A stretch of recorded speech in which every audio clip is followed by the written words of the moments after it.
Berawal dari saling ejek, berlanjut di media sosial, persoalan dukungan terhadap tim futsal kesayangan berujung pada aksi pengeroyokan di Jalan Dr. Subandi, Jember, Jawa Timur. Korban bertemu dengan 5 pemuda yang diduga tidak mendukung tim futsal yang sama dengannya. Geram karena sebelumnya terjadi saling ejek, korban dikeroyok, dipukul, dan ditendang.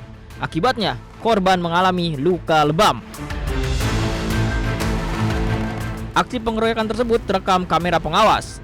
Polisi yang mendapat laporan langsung mengamankan 5 pelaku. 2 ditetapkan sebagai tersangka dan langsung ditahan di Polres Jember. Sementara korban yang sebelumnya dirawat telah dimintai keterangan oleh penyidik. Untuk sementara dari 5 orang yang kita minta keterangan pemeriksaan, untuk sementara kita tetapkan 2 orang yang telah melakukan pengeroyokan dan 3 saksi. Dan untuk saksi-saksi yang lain maupun pelaku-pelaku yang lain masih kita dalami. Polisi mengimbau kepada para remaja agar tidak mudah terpancing emosi hanya karena berbeda dukungan terhadap tim olahraga. Dari Jember, Jawa Timur, Bambang Sugiarto, iNews melaporkan.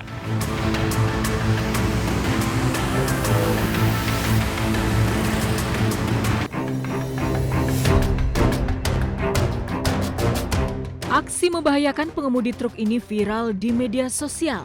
Saat melintasi jembatan Suramadu, Bangkalan, Jawa Timur, truk dengan muatan setinggi 2 meter lebih ini ugal-ugalan hanya demi konten media sosial.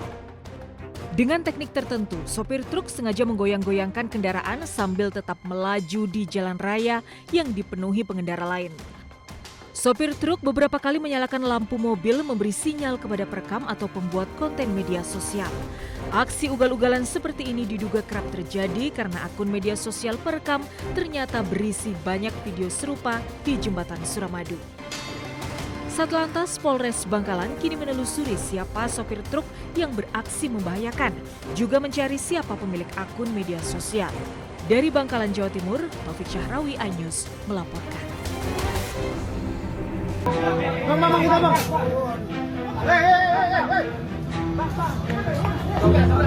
Bentrokan antara kelompok pesilat dan debt kolektor pecah di kawasan Jalan Teguh Umar hingga Jalan Kartini, Surabaya. Peristiwa ini buntut aksi pembacokan terhadap 2 petugas parkir valet di sebuah kafe di Jalan Basuki Rahmat yang terjadi sehari sebelumnya. Bermula saat kelompok debt kolektor mendatangi sebuah kafe untuk menarik sebuah mobil. Namun proses penarikan kendaraan tersebut dicegah oleh petugas keamanan dan parkir valet karena diduga debt kolektor belum dapat menunjukkan dokumen yang sah. Mediasi sempat dilakukan namun situasi berubah menjadi cekcok hingga berujung bentrokan. Kelompok debt kolektor kemudian kembali ke lokasi dan diduga melakukan penyerangan menggunakan senjata tajam. Akibatnya 2 petugas parkir valet mengalami luka-luka akibat sabetan senjata tajam.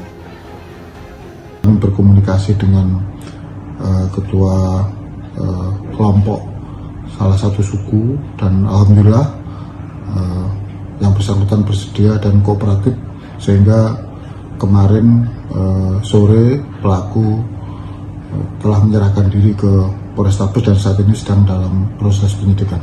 Berapa pelaku, Nan? 1 pelaku yang melakukan pembacokan. Polisi menyebut salah satu korban pembacokan diketahui memiliki keterkaitan dengan salah satu perguruan silat. Kondisi inilah yang kemudian memicu aksi balasan hingga terjadi bentrokan antar kelompok di kawasan Teguh Umar. Sementara itu pelaku berinisial S telah ditahan di Polrestabes Surabaya. Polisi juga masih mendalami kemungkinan adanya pelaku lain yang terlibat dalam bentrokan tersebut. Jadi kita sampaikan bahwa kita Polrestabes Surabaya ini terus bergerak, pelaku-pelaku yang memang melakukan pidana kita akan proses. Tapi juga saya sampaikan bahwa jangan sampai nanti ada kelompok-kelompok yang melakukan aksi-aksi semacam aksi solidaritas atau balasan. Percayakan kepada kepolisian untuk melakukan penegakan hukum. Dari Surabaya, Sony Hermawan, iNews melaporkan.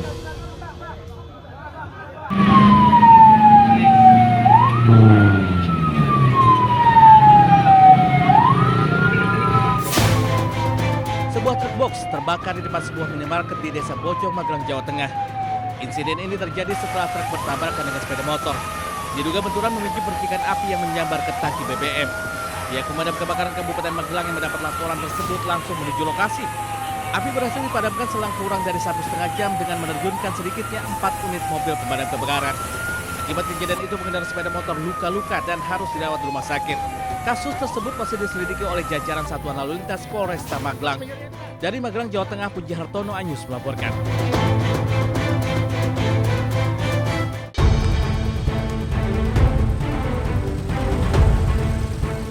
Kecelakaan tunggal terjadi pada sebuah truk box di Jalan Raya Karanggede, Kota Salatiga, Kabupaten Semarang, Jawa Tengah. Sebuah bengkel rusak berat dengan beberapa kendaraan juga mengalami kerusakan yang cukup parah. Kecelakaan bermula saat truk box yang melaju dari arah Klego, Kabupaten Boyolali menuju Kota Salatiga yang sedang tidak membawa muatan. Jalan menanjak di Dusun Bawangan, Desa Reksosari, Kecamatan Suruh, tidak kuat menanjak dan akhirnya truk ini mundur hingga menabrak sebuah bengkel motor. Benturan keras mengakibatkan bagian bangunan bengkel mengalami kerusakan parah. 4 sepeda motor yang berada di lokasi juga rusak. 2 orang yang ada di lokasi kejadian juga mengalami luka-luka hingga harus dilarikan ke rumah sakit. Jalan aja itu kompresornya langsung anginnya hilang. Berarti udah nanjak lagi? Udah. Terus mundur truknya? Iya, mundur. Pak, ini tadi dari mana mau kemana? Dari Klego mau ke Vitalis Salatiga. Pak, ini kosong muatannya apa? Kosong. Selain menghancurkan bangunan bengkel, kecelakaan ini juga mengakibatkan bagian kabin dan belakang truk mengalami kerusakan. Kerugian akibat insiden ini ditaksir mencapai puluhan juta rupiah. Dari Kota Salatiga, Jawa Tengah, Lurisa Lulu, iNews melaporkan.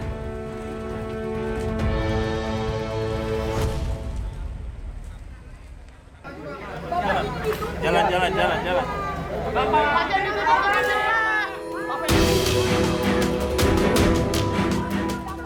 Tim penyidik Kejaksaan Agung atau Tim 9 memanggil 2 saksi untuk diperiksa dalam penyidikan kasus dugaan tindak pidana pencucian uang atau TPPU yang menjerat mantan Jampitsus Febri Adriansyah pada hari Rabu. Namun hanya 1 saksi yang memenuhi panggilan penyidik. Dalam keterangan tertulisnya, Kejaksaan Agung menyebut pemanggilan 2 saksi dilakukan untuk kepentingan penyidikan berdasarkan surat perintah penyidikan kasus dugaan TPPU yang melibatkan Febri Adriansyah.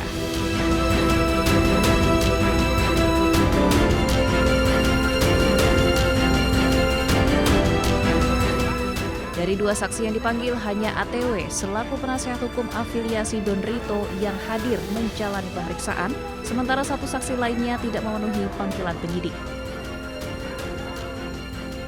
Kapus Penkum Kejagung menambahkan penyidik akan kembali melayangkan surat panggilan kepada saksi yang tidak hadir. Pemeriksaan saksi masih terus dilakukan untuk memperkuat alat bukti dalam perkara tersebut. Tim Liputan iNews melaporkan.